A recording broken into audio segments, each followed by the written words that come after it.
Hi! Kumusta mga kababayan?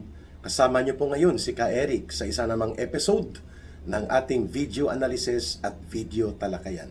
Pag-usapan po natin sa oras na ito, itong inilabas na pahayag ng World Bank na madilim ang prospects o ang inaharap ng bansang Pilipinas pagdating po sa ekonomiya at sa ating pananalapi, including po sa investment. Bakit? Ang World Bank po ay isang policy and development support na bangko na namamahala sa mga proyekto at programa upang matulungan yung mga bansang nagde-develop ng kanilang ekonomiya, ng kanilang industriya. Sa policy level po, ang kapartner nito ay ang IMF, International Monetary Fund. Patungkol po ito sa mga pananalapi, sistema ng pinansyal at pang-ekonomiya ng mga patakaran at kalakaran sa isang bansa na nais magkaroon ng development support intervention. Yan po ang papel ng IMF o International Monetary Fund. So ang World Bank, kapareho din po sa IMF, ay nababahala para sa bansang Pilipinas patungkol sa madilim na ekonomiya, hindi maganda na investors' confidence para po sa bansang Pilipinas.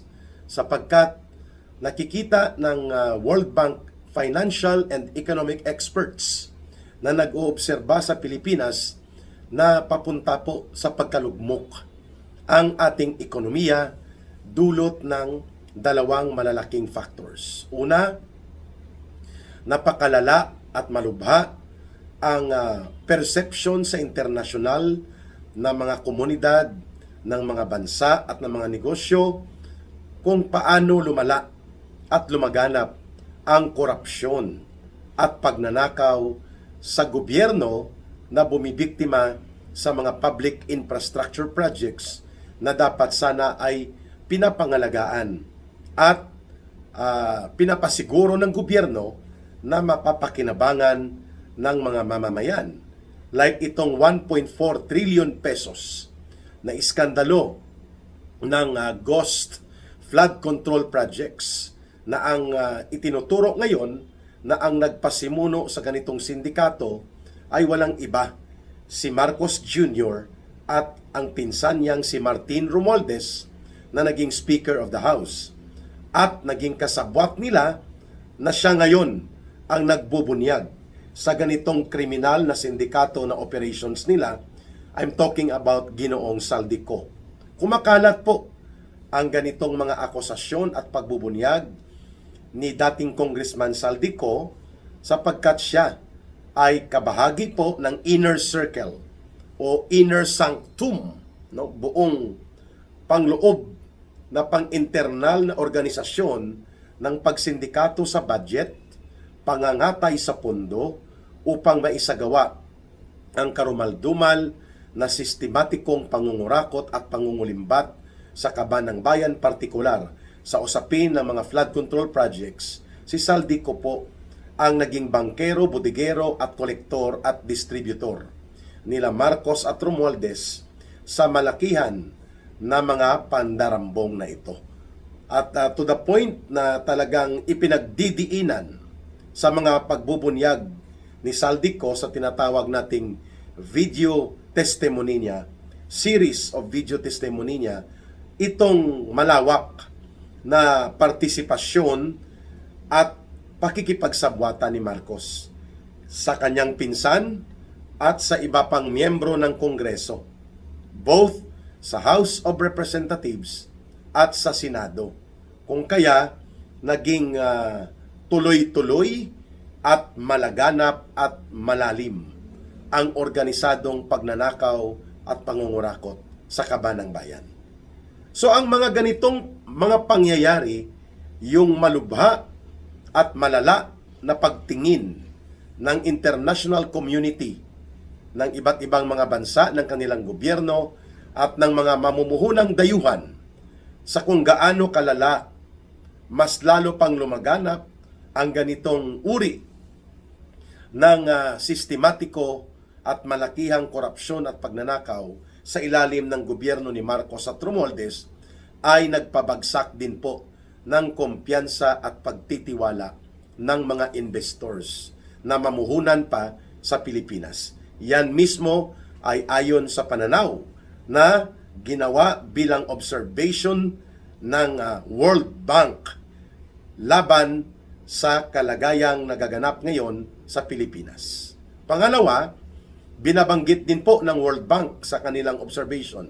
Latest ito at ito ay published 2 days ago lang, na ang economic growth to sustain yung sanang pag-angat ng ating ekonomiya at ng buong lipunang Pilipino ay siguradong babagal dahil nga sa mga nawalang pundong ito na ang pinagmulan ay ang malawakang korupsyon na pinayagan at kinasasangkutan pa ng presidente ng Pilipinas na si Marcos Jr. at ng ilang matataas na opisyal ng Kongreso na naging kasabwat niya at ilang mga gabinete niya. So itong public perception na ito, hindi lamang po nagpababa ng investors' confidence, hindi lamang po nag-create ng negatibong persepsyon at mga pananaw mula sa mga mamumuhunang dayuhan at mga negosyo mula sa labas ng bansa at pati sa mga gobyerno ng iba't ibang mga bansa na nag-oobserba ngayon sa Pilipinas, yung mismo ang pangloob na internal dynamics ng Philippine economy, ang pagkalugmok ng agrikultura dahil wala din tayong mga bastante at matuwid na programang pinupunduhan ang mga irigasyon, modernisasyon at mechanization of agriculture to provide a better economic and development status para sa ating mga magsasaka at magbubukid at mga mahihirap na pamilyang namumuhay sa kanayunan, ay lalo din po itong nag-aapekto ngayon dito sa pangkabuang industriya. Ang mga manufacturing and processing, retail, at iba pang aspeto ng ating sekundaryang ekonomiya dahil wala tayong primaryang mga industriya, ay pabagsak din. Yan ang nakikitang trend ng World Bank sa kasalukuyan.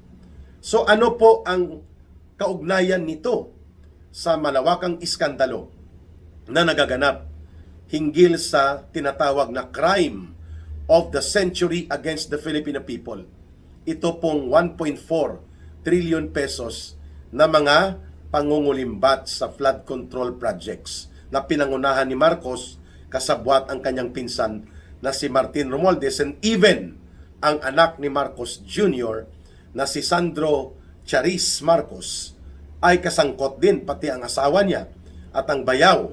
So ang cartel na parang family cartel and criminal syndicate operations, kung paano pagkakitaan ang gobyerno to the detriment and disadvantage of the Filipino people, ito mismo po ay nakakaapekto din sa mga lokal na mga negosyante at mamumuhunan at pati sa turismo natin. Sapagkat ang gobyerno na nabubulid at nagkakaroon ng sumasambulat na iskandalo sa korupsyon at pandarambong ay gobyernong napakababa, halos below zero na ang kredibilidad at pagtitiwala ng mga mamamayan sa kanya, at ito nga ang epekto nito, pati ang mga pangloob na mga variables or factors ng pang-ekonomiyang aspeto ng ating lipunan ay palugmok at pabagsak.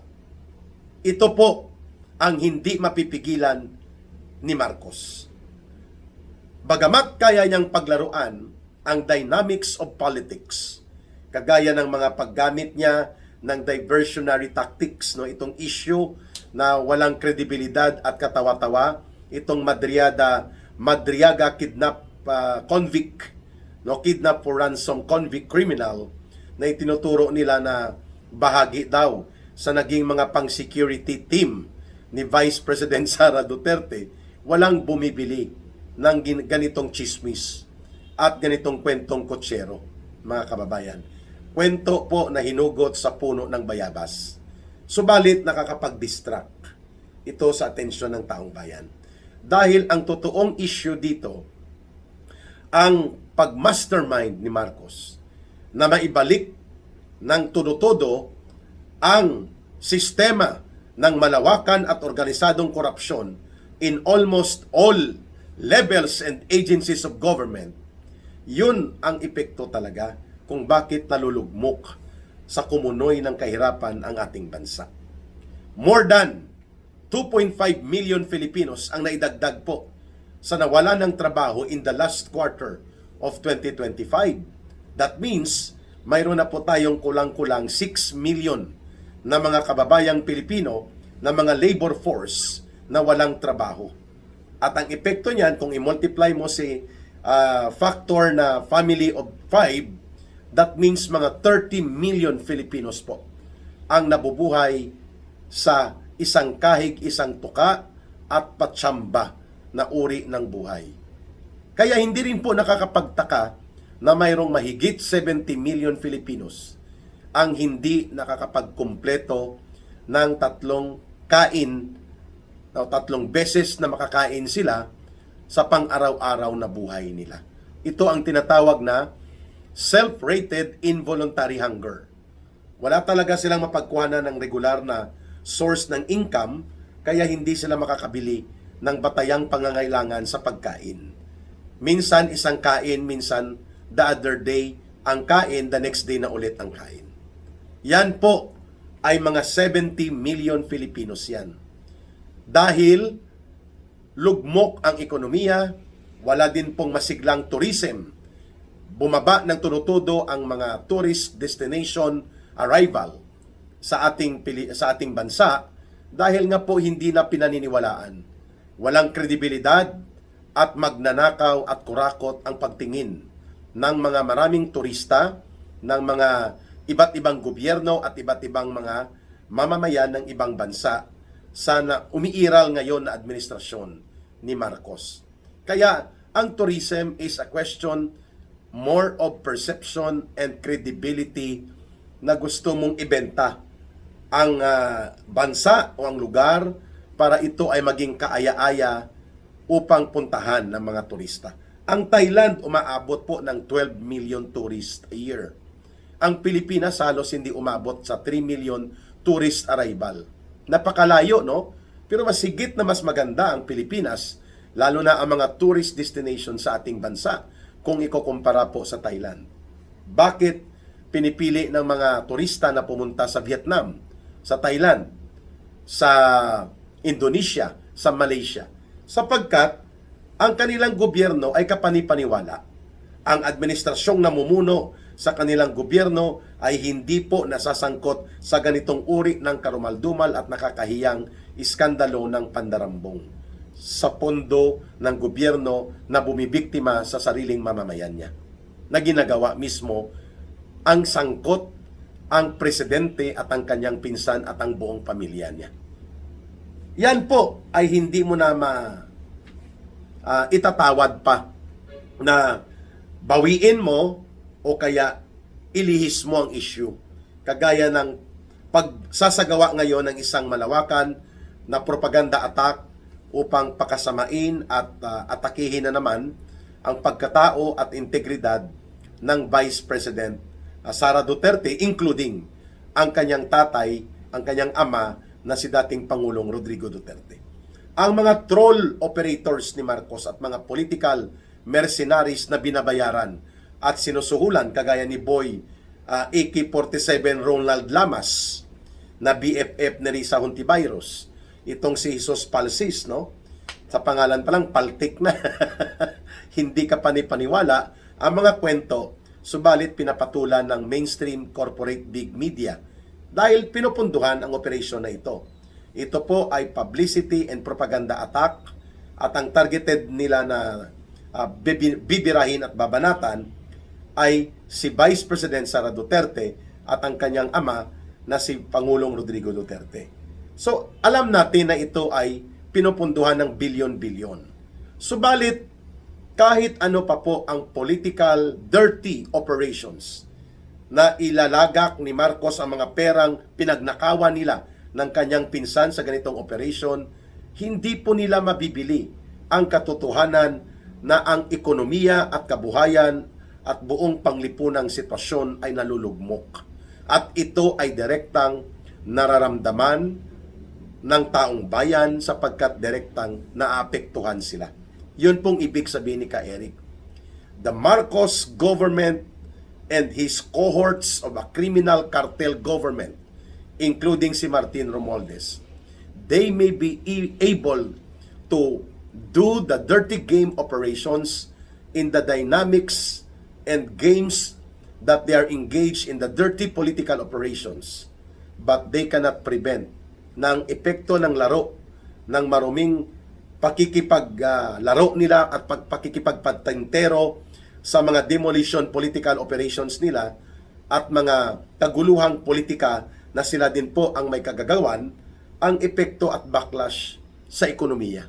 Dahil nawawala po ang kredibilidad ng gobyerno sa pang-internasyonal na antas, umaatras ang mga investors, more than 39% na ang iniatras ng investment sa Pilipinas, bumagsak ng mahigit 4 trillion pesos last year hanggang kalagitnaan ng taong ito. Ang data nagpapakita bumabagsak po ang stock market, bumabagsak po ang ating pamumuhunan at kumpiyansa sa pamumuhunan sa Pilipinas.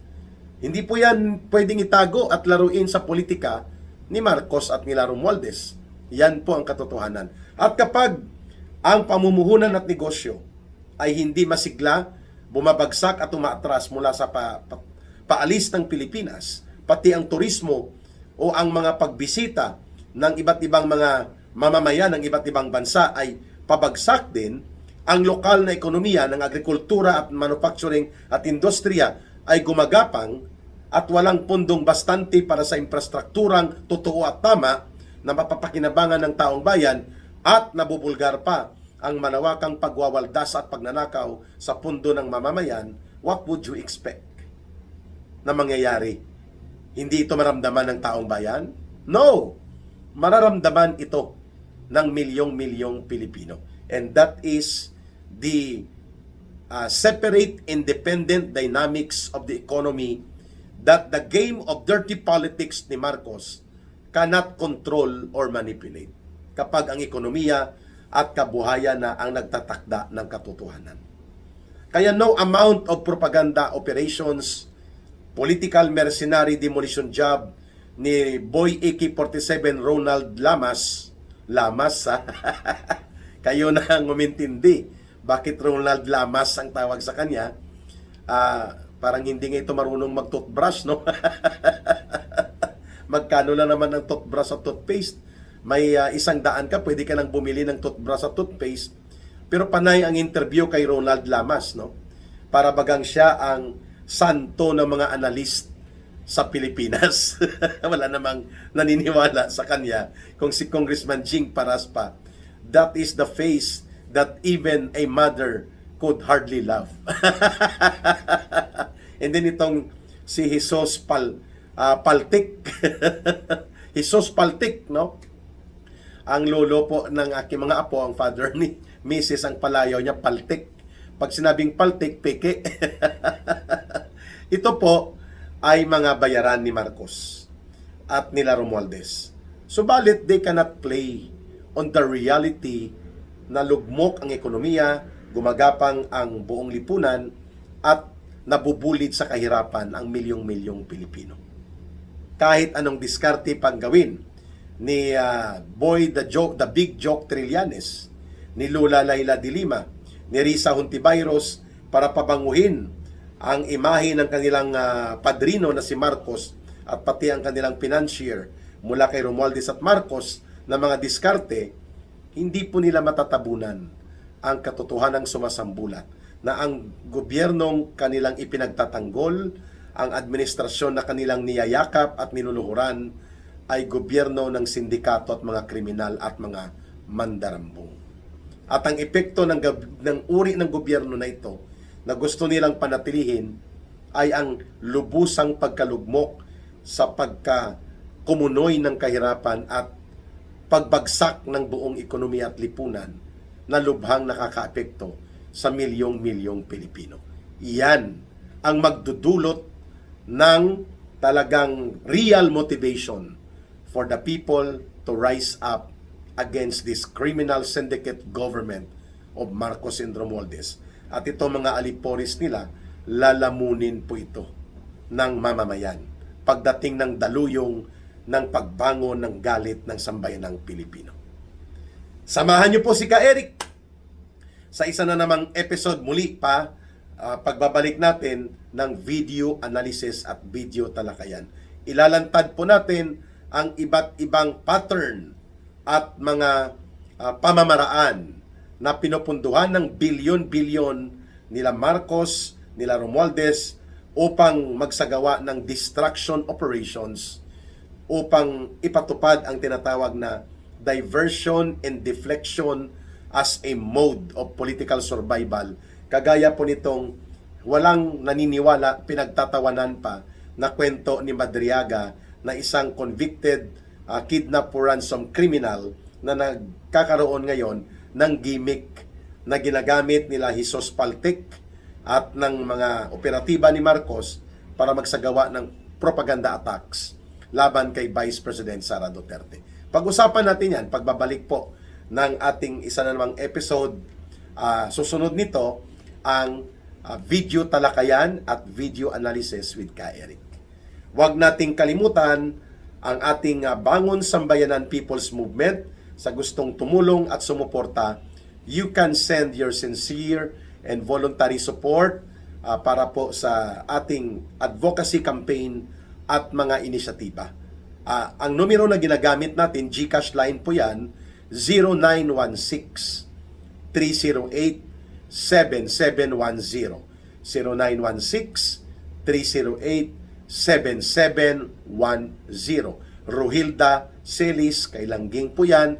You can coordinate, you can send, and you can check kung paano kayo makatulong, makapagbigay ng inyong voluntary and sincere support. Maraming salamat at ang ating habilin palagi, mahalin po natin ang bansang Pilipinas. Walang ibang magmamahal nito, kundi tayo ring mga Pilipino. Para sa Diyos at sa Pilipinas nating mahal.